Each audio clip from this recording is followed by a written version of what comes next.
မိုးချရွှေကိုဆိုတော့မိုးပေါ်ကကျလာတဲ့သူတွေပါပဲသူတို့ကဘလို့လူတွေလဲ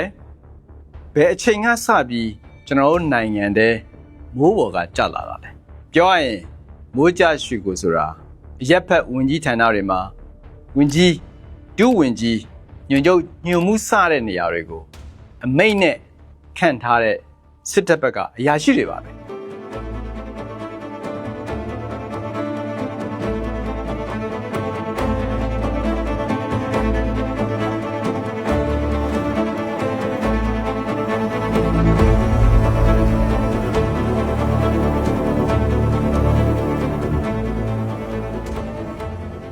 သူတို့ခန့်တာအရေးအချင်းကြောင့်မဟုတ်ပါဘူးသစ္စာစောင့်သိမှုကြောင့်ဒါကြောင့်စက်မှုအကြောင်းမသိတဲ့စစ်ဗိုလ်ကစက်မှုဝင်ကြီးဖြစ်ပညာရေးအကြောင်းနားမလည်တဲ့သူကပညာရေးဝင်ကြီးဖြစ်ကြတော့အုပ်ချုပ်ရေးရန်တရားကြီးတစ်ခုလုံးဟာမသိတဲ့သူတွေရဲ့အမိတ်ပေးတဲ့စနစ်ကြီးအောက်ရောက်သွားပြီးတိုင်းပြည်ပြတ်တဲ့ကိန်းစိုက်တာပါပဲဒီစနစ်ကိုအလွယ်အမီတက်ရမယ်ဆိုရင်တော့မိုးချရွှေကိုစနစ်ပေါ့ဒီစနစ်ကဘယ်ကဆင်းသက်လာတာလဲဆိုရင်စစ်အာဏာရှင်စနစ်ကပဲဆင်းသက်လာတာပါဇလန်းကတော့ဘူနေဝင်းကစားတာညကနှစ်ပေါင်း60ကစခဲ့တဲ့အဲ့ဒီ policy ဟာအခုစစ်ကောင်းဆောင်မင်းအောင်လှိုင်ဖွဲ့မဲ့အစိုးရတစ်အထိဘယ်လိုတက်ရောက်နေအောင်မလဲကျွန်တော်တို့စမ်းစစ်ကြည့်အောင်မိုးချရွှေကိုတွေဘယ်လိုမွေးဖွားလာလဲမပြောခင်သူတို့မတိုင်ခင်လွတ်လပ်ရေးကာလကစပြီးသိဖို့လိုပါတယ်လွတ်လပ်ရေးမရခင်ကာလနောက်ဆုံးအစိုးရကိုကြည့်မယ်ဆိုရင်စစ်ဗိုလ်ချုပ်တဦးပါပါတယ်သူကတော့ဗိုလ်ချုပ်အောင်ဆန်းပါတကယ်တော့သူကကိုလိုနီစနစ်ကိုစန့်ကျင်တဲ့ကျောင်းသားခေါင်းဆောင်ကနေတခင်နိုင်ငံရေးသမားပေါက်စအဲ့ဒီကနေတိုင်းပြည်လွတ်လပ်ရေးရဖို့အတွက်တက်မတော်ကိုဖွဲ့စည်းပြီးဗိုလ်ချုပ်ဖြစ်လာတဲ့သူအစိုးရအဖွဲ့မှာတာဝန်ယူတော့လဲစစ်တပ်ကနေထွက်ပြေးသားပါအဲ့ဒါကြောင့်တန်နေစစ်သားလို့တော့တတ်မှတ်ဖို့ခက်ပါတယ်ကျန်သူတွေအားလုံးကအရက်ဖက်ကဖြစ်ပြီးနယ်ပယ်အသီးသီးမှာကျွမ်းကျင်တဲ့ဇာတက်ပေတဲ့ပုံကိုယ်တွေနဲ့ဖွဲ့စည်းထားတဲ့ဝင်ကြီးအဖွဲ့ပါသူတို့လှုပ်ကြံခံရပြီးနောက်ပိုင်းလွတ်လပ်ရေးရတဲ့အချိန်မှာလဲအလားတူရက်သားတွေလွှမ်းမိုးတဲ့အစိုးရမျိုးတွေဖွဲ့စည်းခဲ့ပါတယ်။ကျောင်းရင်းကတော့ရွေးကောက်ခံရက်သားအစိုးရတွေကဖွဲ့စည်းလို့ပါပဲ။1948လွတ်လပ်ရေးရပြီးပထမဆုံးအစိုးရအဖွဲ့ကိုကြည့်ရင်ဝန်ကြီးချုပ်ဦးနုရဲ့အစိုးရအဖွဲ့မှာဝန်ကြီး19ဦးရှိပါတယ်။အဲ့ဒီထဲမှာ3ယောက်ဟာစစ်တပ်ကဖြစ်ပါတယ်။အဲ့ဒီထဲမှာဖက်စစ်တော်လှန်ရေးမှာပါဘူးတဲ့သူတွေလည်းပါပါတယ်။ဒါကြောင့်အစိုးရအဖွဲ့ရဲ့80%ကျော်ဟာရက်သားတွေဖြစ်ပါတယ်1950နဲ့ရွေးကောက်ပွဲကျင်းပပြီးဒုတိယအကြိမ်ဦးနုရဲ့အစိုးရအဖွဲ့မှာဝန်ကြီး22ယောက်ပါပြီးအဲ့ဒီအထက်မှာတော့2ယောက်ပဲစစ်တပ်ကငြိမ်းစားအရာရှိတွေဖြစ်ပါတယ်1948ကနေ1962တိဒီအရက်ဖက်စစ်ဖက်အချိုးစားအကြမ်းပြင်းပြောရရင်အပြောင်းလဲပဲရှိနေခဲ့ပါတယ်အဲ့ဒီခေတ်အရက်ဖက်အုပ်ချုပ်ရေးစနစ်ကိုကြည့်မယ်ဆိုရင်နယ်ပယ်စုံကအရေးချင်းရှိတဲ့ကျွမ်းကျင်သူတွေပါတာတွေ့ရပါတယ်ဒါကြောင့်လဲအဲ့ဒီခေတ်မြန်မာနိုင်ငံရဲ့အုပ်ချုပ်ရေးပညာရေးစီးပွားရေးကဏ္ဍတွေကိုအိန္ဒိယချင်းနိုင်ငံတွေကအားကျခဲ့ကြရပါတယ်အဲ့ဒီအရက်ဖက်အုပ်ချုပ်ရေးစနစ်ကိုမြေလှန်ပစ်ပြီးမိုးချရွှေကိုတွေဝေဖားပေးလိုက်တဲ့သူကတော့ဗိုလ်ချုပ်နေဝင်းပါသူအစားထိုးလိုက်တဲ့စနစ်ကတော့စစ်အာဏာရှင်စနစ်ဒါပေမဲ့အရက်ဖက်အုပ်ချုပ်ရေးရန်တရားဒါမှမဟုတ်ဗျူရိုကရေစီစနစ်ကိုဖြိုဖျက်တဲ့ပုံစံကတော့ဗိုလ်နေဝင်းကစနစ်တကျစီမံခဲ့တာပါ1962အာဏာသိမ်းပြီးသူ့ရဲ့ပထမဆုံးတော်လှန်ရေးကောင်စီဝင်18ဦးလုံးကစစ်တပ်အရာရှိတွေဖြစ်ရုံကအစိုးရအဖွဲ့ဝင်10ယောက်ကိုကြည့်မယ်ဆိုရင်9ယောက်ဟာစစ်တပ်ကအရာရှိကြီးတွေဖြစ်ပါတယ်အာဏာသိမ်းဆိုးဖြစ်တဲ့အတွက်စစ်ဗိုလ်တွေနဲ့ပဲဖွဲ့စည်းတာမဆန်းပါဘူးဒါပေမဲ့နောက်ပိုင်းအစိုးရတွေမှာစစ်ဗိုလ်တွေကိုပဲအစားထိုးဖို့စနစ်တကျဆောင်ရွက်ခဲ့ပါတယ်အဲ့ဒီအချိန်ကစပြီးမြန်မာနိုင်ငံရဲ့အစိုးရအဖွဲ့တွေထဲမှာစစ်တပ်ကအရာရှိတွေပဲစိုးမိုးခဲ့ပါတယ်1969မှာဗိုလ်နေဝင်းကသူ့ရဲ့တော်လှန်ရေးအစိုးရကိုပြုရင်ပြောင်းလဲဖို့လုပ်မယ်ဆိုပြီးဝန်ကြီးဌာနတွေက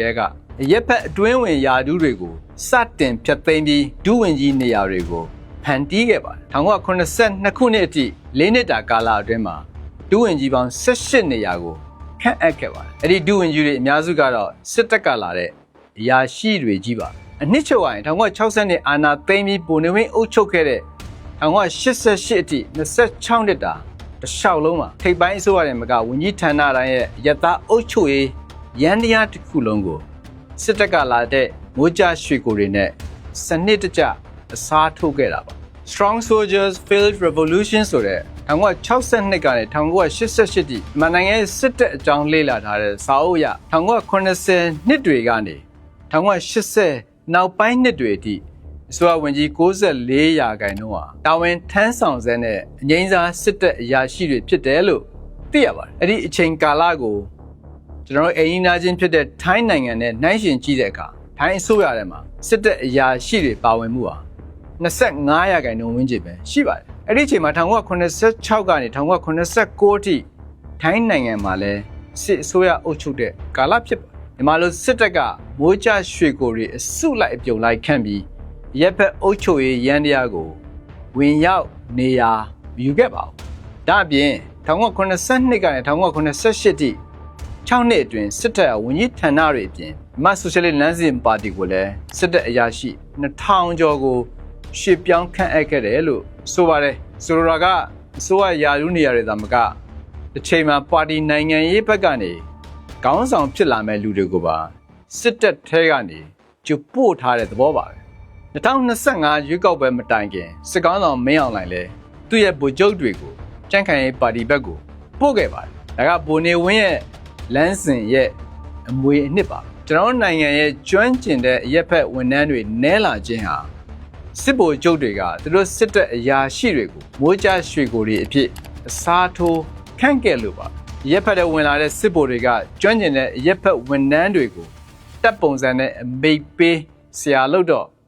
စီမံခန့်ခွဲမှုတွေညံ့ဖျင်းပြီးစွမ်းဆောင်မှုတွေကြာဆင်းလာခဲ့ကြပါတယ်သူနောက်ကစစ်အစိုးရတွေကလည်းတောက်လျှောက်ဒီလမ်းစဉ်ကိုပဲလိုက်ခဲ့ကြပါတယ်အဲ့ဒီစနစ်ကိုနာမည်တက်ရရင်တော့စစ်ဗျူရိုကရေစီလို့ခေါ်ရမှာပါ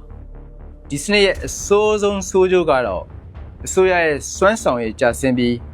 တိုင်းပြည်စင်ရဲမွဲတေနောက်ဆုံးတော့ပြည်သူတွေဒုက္ခရောက်ပြီးခါးစီးခံခဲ့ရတာပါကမ္ဘာ့ဘဏ်ကထုတ်တဲ့ကမ္ဘာတဝန်းအစိုးရစွမ်းဆောင်ရည်အညွှန်းကိန်းတွေကိုကြည့်ရင်အာဆီယံနိုင်ငံတွေထဲမှာမြန်မာကအောက်ဆုံးမှာအမြဲရှိပါတယ်ကျွန်တော်တို့အိန္ဒိယထိုင်းနိုင်ငံနဲ့နှိုင်းယှဉ်ကြည့်ရင်အရန်ကွာတာကိုတွေ့ရပါတယ်ထိုင်းမှာစစ်တပ်ကအာဏာခဏခဏသိမ်းပေမဲ့သူတို့မှာ technocrats တို့ရဲ့ဤပညာအတတ်ပညာရှင်အရက်သားဝန်ထမ်းတွေအားကောင်းပါတယ်မြန်မာနိုင်ငံမှာလို့စစ်ဗိုလ်တွေကဝန်ကြီးဌာနတွေတဲ့အကုန်ဝင်ပြီးအုပ်ချုပ်ရေးကိုဝင်ချဲလဲဝင်ရှုပ်တာမျိုးမရှိတော့ပါဘူးဒါကြောင့်ထိုင်းနိုင်ငံကစစ်အာဏာသိမ်းမှုတွေမကြာခဏဖြစ်ပေမဲ့တိုင်းပြည်ရဲ့အခြေအနေကလုံးဝပြိုကျမသွားခဲ့ပါဘူးအင်ဒိုနီးရှားနိုင်ငံကိုကြည့်မယ်ဆိုရင်လည်း defense ဆိုတဲ့စစ်တပ်နဲ့တွဲအုပ်ချုပ်တဲ့စနစ်ရှိခဲ့ပေမဲ့1998နောက်ပိုင်းမှာစစ်တပ်ကိုအုပ်ချုပ်ရေးပိုင်းကနေအတော်အောင်မြင်ဖယ်ထုတ်နိုင်ခဲ့ပါတယ်မြန်မာမှာတော့စစ်အာဏာသိမ်းတာသာမကအရက်ဖက်အုပ်ချုပ်ရေးစနစ်တစ်ခုလုံးကိုဖျက်ဆီးပြီးစစ်ဗျူရိုကရေစီစနစ်ကိုပါဗိုလ်ချုပ်တွေကအခိုင်အမာတိဆောက်ခဲ့တာဖြစ်ပါတယ်နောက်ပိုင်းတော့ပိုဆိုးလာတယ်လို့ဆိုရမှာပါဟိုတန်းရွှေခေတ်မှာတော့စစ်တပ်ကရွေးကောက်ခံစရာမလိုပဲ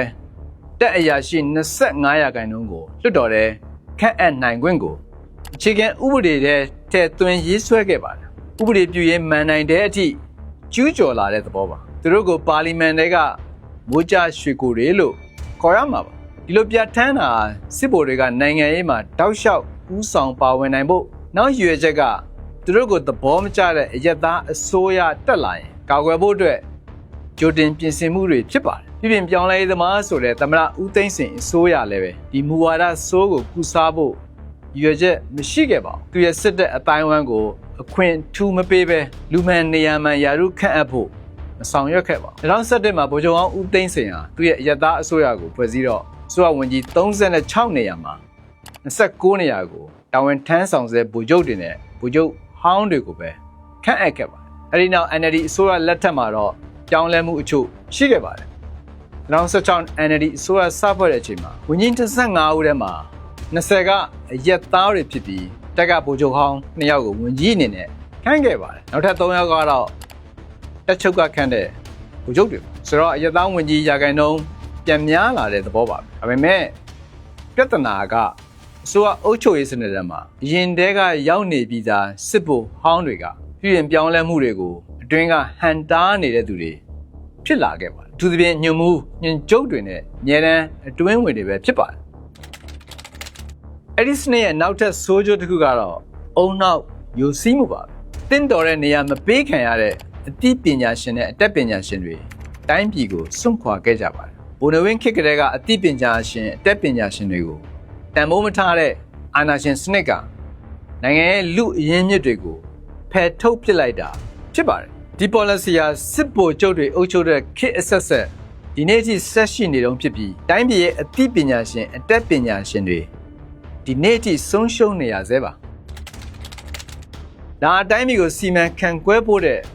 စစ်တပ်ကအုပ်ချုပ်ရေးအာဏာကိုအမြဲတမ်းလက်ဝဲကြီးအုပ်ထားနိုင်ဖို့စနစ်တကျပြင်ဆင်ခဲ့တာပါအဲ့ဒီအခြေအနေအောက်မှာရပ်ဖက်စစ်ဖက်ဆက်ဆံရေးကောင်းဖို့ဆိုတာဘလို့မှမဖြစ်နိုင်ပါဘူးကျွန်တော်ကတော့စစ်တပ်အနေနဲ့ဒီဆက်ဆံရေးကိုတိဆောက်ခဲ့တယ်လို့မြူဆပါဘူး2021အာဏာသိမ်းမှုကနောက်ထပ်သက်သေကြီးတစ်ခုပါပဲလက်ရှိစစ်ဗိုလ်ချုပ်တွေသာမကစစ်ဗိုလ်အောင်တွေပါအစိုးရရန်ရတစ်ခုလုံးမှာလွှမ်းမိုးနေတဲ့အတွက်စစ်တပ်နဲ့လူအဖွဲ့အစည်းကြားမှာဖြစ်လာတဲ့ထိတ်တိုက်ပဋိပက္ခလို့ပြောရမှာပေါ့စစ်တပ်ခေါင်းဆောင်ပိုင်းဗိုလ်ချုပ်တွေကခေတ်အဆက်ဆက်တက်ကိုလူအဖွဲ့အစည်းနဲ့တသားတည်းမထားပဲလူအဖွဲ့အစည်းရဲ့အထက်မှာရှိတဲ့ယူရန်စာတရက်ဖြစ်ဖန်တီးခဲ့ပါတယ်။ဒါကြောင့်ဒီကနေ့ဖြစ်နေတဲ့နိုင်ငံရေးပြဿနာ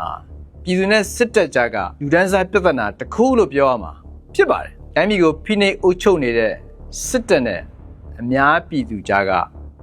ပြဿနာဒီစနစ်ပေါ်မှာအခြေခံပြီးလာမယ့်မက်လကုန်မှာထွက်ပေါ်လာမဲ့စစ်ကောင်းဆောင်မင်းအောင်လှိုင်ရဲ့အစိုးရတက်မှာလဲ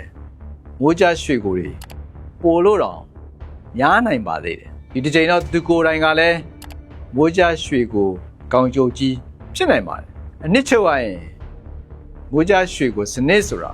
တိုင်းပြည်အုပ်ချုပ်ရေးရန်တရားကိုဖျက်ဆီးတိုင်းပြည်ကိုကြာရှုံးနိုင်ငံတစ်ခုဖြစ်စေခဲ့တဲ့နာတာရှည်ကင်ဆာယောဂါကြီးတစ်ခုဒီကင်ဆာယောဂါကိုအမြင့်ဖြတ်နိုင်မှတိုင်းပြည်သက်သာပြီးပြန်တိုးတက်လာမှာပါမဟုတ်သေးတော့တနိုင်ငံလုံးဆက်ပြီးရေနာခံစားနေရမှာသိကြပါတယ်Stay strong. Good luck.